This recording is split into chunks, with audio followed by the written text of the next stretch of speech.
Assalomu alaykum kanalimiz kuzatuvchilari, biologiya ixlosmandlari. Sizlar bilan demak 5-sinf darsligi bo'yicha mavzularni ko'rib o'tayotgan edik. O'tgangi darslarimizda 1-chi, 2-chi va 3-chi mavzular bo'yicha ma'lumotlar berib ketildi. Hop, bugungi mavzumiz esa demak 4-chi mavzu bo'yicha bo'ladi. Ya'ni hujayra, organizmning hujayraviy shakllari bo'yicha ko'rib ketamiz.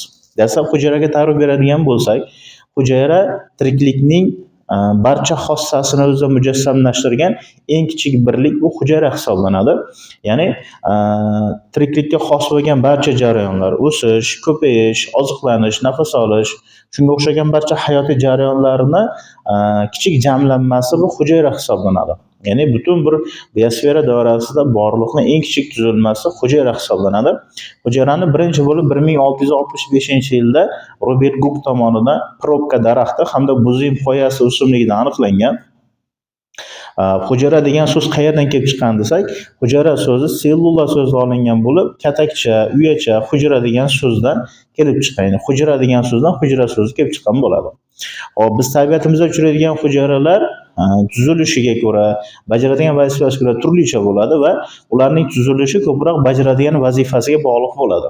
Misol uchun, leykotsit hujayrasini oladigan bo'lsak, leykotitlar bizning qonimizda yashaydigan va bizning tanamizni himoya qiladigan qon hujayralari hisoblanadi va ularning mana shu funksiyasi uni tuzilishiga ta'sir ko'rsatgan. Ya'ni leykotitlar soxtayoq chiqarish xususiyatiga ega bo'ladi va soxtayoqlar yordamida u bizning tanamizga kirgan mikroblar, viruslarni qamrab olib, eritib parchalab yuboradi. Yoki bo'lmasam eritrosit hujayrasini oladigan bo'lsak, ya'ni qizil qon tanachalari deyiladi. Bizni qonimizda bizga kerakli bo'lgan kislorod gazini tashib beradigan hujayra bu eritrosit hujayrasi hisoblanadi. Demak, uni ham tuzilishi, funksiyasi bog'lanib ketgan bo'ladi. Bundan tashqari barglarda oladigan bo'lsak, barg hujayrasida og'ilsa hujayralar bo'ladi. Bu og'ilsa hujayralar ham shakli bajaradigan vazifasiga muvofiq joylashgan bo'ladi. Endi biz organik olamni hujayraviy holatiga ko'ra ikkita katta dunyoga ajratsak bo'ladi. Ya'ni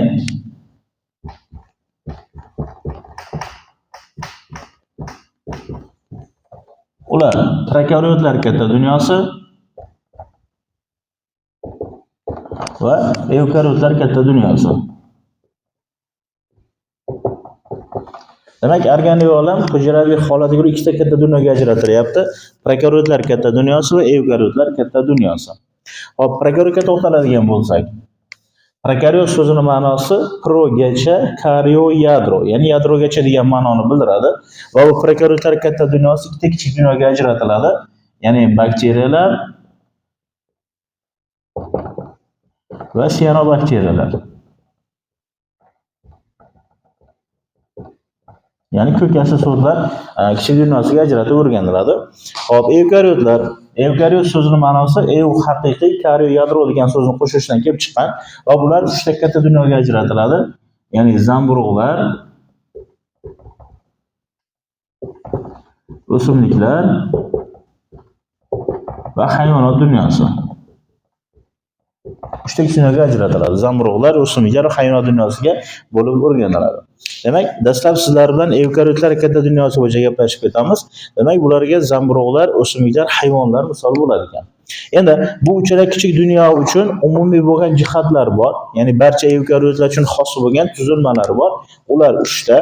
Bular 3ta demak, sitoplazmatik membrana, sitoplazma hamda yadroning bo'lishi. Bu uchala tuzilma evkaryotlar uchun xos bo'lgan tuzilma hisoblanadi. Shular bo'yicha ma'lumot berib ketamiz.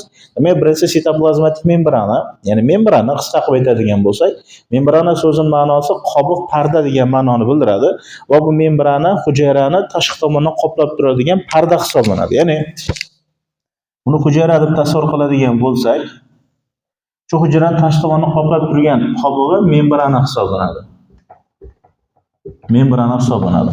Ya'ni ma'nosi qobiq, parda degan ma'noga to'g'ri keladi. Bu membrana asosan hujayraning tashqi tomonini himoya qilish vazifasini bajaradi. Retseptorlik vazifasini bajaradi va tashqaridan kelgan moddalarni ichkariga tanlab o'tkazish vazifasini bajarib beradi. Xo'p, undan keyingi tuzilma esa bu sitoplazma, ya'ni mana shu markaz qism sitoplazma hisoblanadi. Sitoplazma. Ta'rif beradigan bo'lsak, demak hujra ichidagi tiniq, shaffof, yarmi suyuq, yarim quyuq bo'lgan dildiroq modda bu sitoplazma hisoblanadi. Sitoplazma doimo hujra bo'ylab harakat qilib turadi va aynan hujraning bir butunligini ta'minlashda, hujra tarkibidagi organoidlarni vazifa jihatdan bir-biriga bog'lash vazifasini sitoplazma bajarib beradi. Sitoplazmada eng ko'p bo'ladigan anorganik moddalardan biri bu suv hisoblanadi. Organik moddalardan esa oqsillar eng ko'p miqdorda tarqalgan bo'ladi. Uchinchi tarkibiy qism esa bu yadro. Mana hujraning markazida joylashgan yadro hisoblanadi. Ya'ni mag'iz deb atasak ham bo'laveradi buni. Yadro hisoblanadi. Xo'p, yadroning kelib chiqishi bo'yicha gaplashadigan bo'lsak, yadro birinchi hayvonlarda kashf qilingan. 1825-yilda Purkinye tomonidan kashf qilingan. Keyinchalik esa 1831-yilda Robert Braun tomonidan Orxideya o'simlikda yadro kashf qilingan. Demak, yadro markazda joylashgan tuzilma hisoblanadi va vazifasi irsiy axborotni nasldan naslga o'tkazish, irsiy axborotni saqlash va hujradagi moddalar almashuv jarayonini boshqarish vazifasi aynan yadro bajarib beradi. Bu yadro tuzilmasi barcha organizmlarda ham bo'lmaydi. Mana tanishib ketdik. Prokaryotlar katta dunyosida yadro shakllanmagan bo'ladi. Demak, mana shu uchala tuzilma barcha evkaryotlar uchun xos bo'lgan xususiyatlar hisoblanadi. Endi evkaryotlar uchun xos bo'lgan umumiy xususiy, ya'ni o'ziga xos belgilarni ko'rib ketadigan bo'lsak, xususan o'simliklari bo'yicha oladigan bo'lsak, ya'ni bular ichidan o'simliklarga xos bo'lgan tarkibiy qismlar bor. Ya'ni o'simliklarda membrana, sitoplazma, yadrodan tashqari qo'shimcha vazifa bajaradigan organoidlar bor. Ular plastidalar hamda vakol hisoblanadi. Demak, plastida bo'yicha ko'rib ketadigan bo'lsak, plastidalar, demak, plastidalarimiz o'simliklarda 3 xil bo'ladi: leykoplastlar, xloroplastlar va xromoplastlar. Har bittasini o'zining vazifasi bor. Leykoplastlar oq rangli yoki rangsiz plastidalar hisoblanib, o'simliklarning ildizida, tugunagida, piyoz boshida bo'ladi. Vazifasi zaxira modda to'plash, oqsil, yog' yoki uglevodlarni zaxiralash funksiyasini bajarib beradi. Ikkinchisi esa bu xloroplastlar hisoblanadi. Xloroplastlar yashil tusdagi plastidalar bo'lib, o'simliklarning bargida, 1 yillik novdasida, pishmagan mevasi tarkibida bo'ladi. Tarkibida xlorofil pigmenti borligi uchun rangi yashil bo'ladi va fotosintez vazifasini bajarib beradi. Uchinchisi esa xromoplastlar. Xromoplastlar rangli plastidalar hisoblanib, o'simliklarning mevasiga, o'simliklarning guliga rang berish vazifasini bajarib beradi. Demak, bu plastidalar faqat o'simlik hujayrasi uchun xos bo'ladi va plastidalar bir-biriga aylanib turishi mumkin. Masalan, pomidor o'simligini oladigan bo'lsak, pomidorning yangi tukkan mevasi yashil tusda bo'ladi. Ya'ni ular tarkibida xloroplastlar bo'ladi. Ma'lum vaqt o'tgandan so'ng esa ular rangsizlanib oq rangga kiradi. Va leykoplastlar bo'ladi. Oxirida esa qizarib pishadi, xromoplastlar hosil bo'lishi mumkin bo'ladi. Mana shu plastidadan bir-biriga aylanishi hisoblanadi.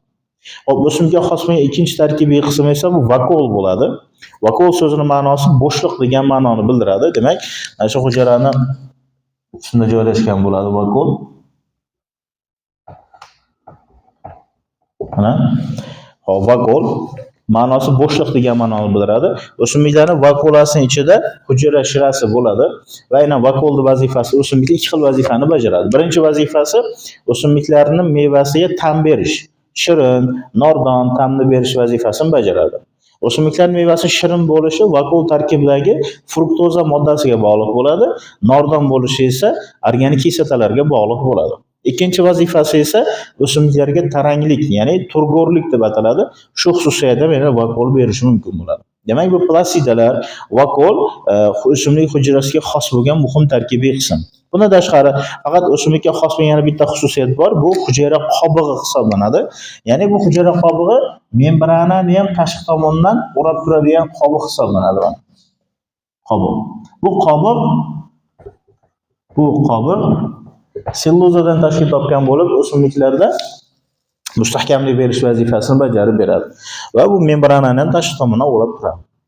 Hop, endi hayvon hujayrasiga xos bo'lgan xususiyatlarni ko'rib ketadigan bo'lsak, hayvonlarda o'ziga xos tarkibiy qismlar, ularda qisqaruvchi vakullarni bo'lishi, hazm qiluvchi vakullarni bo'lishi o'ziga xos hisoblanadi va hayvon hujayrasi aktiv harakat qiladi. Bundan tashqari, hayvon hujayrasida nerv hujayralari ham shakllangan bo'ladi.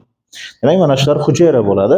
Hujayralar birlashgan holatda to'qimani hosil qiladi. To'qima esa yaxlit bitta organizmni hosil qilishi mumkin bo'ladi. Demak, qadrli o'quvchilar, mana shu sizga 4-mavzuni darsligi hisoblanadi.